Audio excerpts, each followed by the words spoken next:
Shalom, my brothers.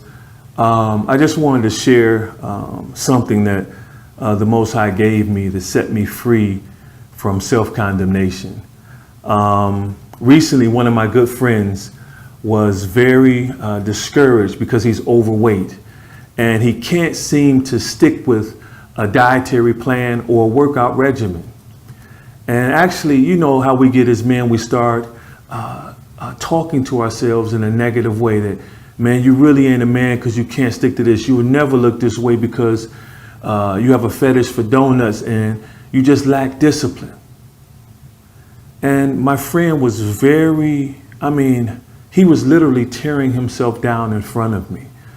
And because I love him, I had to counter the lies or the deception with truth.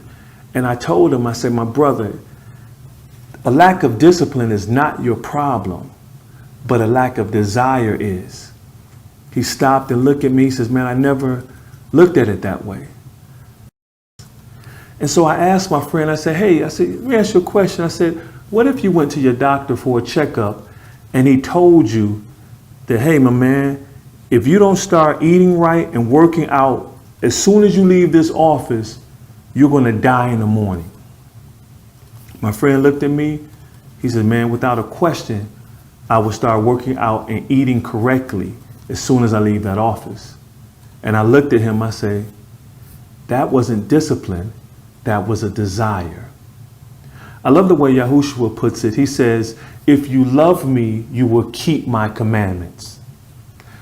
Love is rooted in what? Desire. Keeping something or sticking to something or practicing something is rooted in what? Discipline.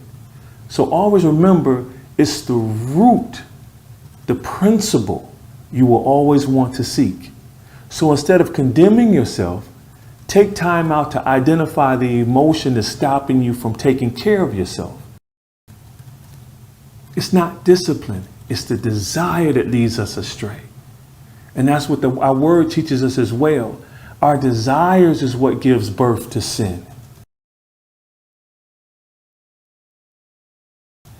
Also, our desires is what gives birth to righteousness if we desire what is right.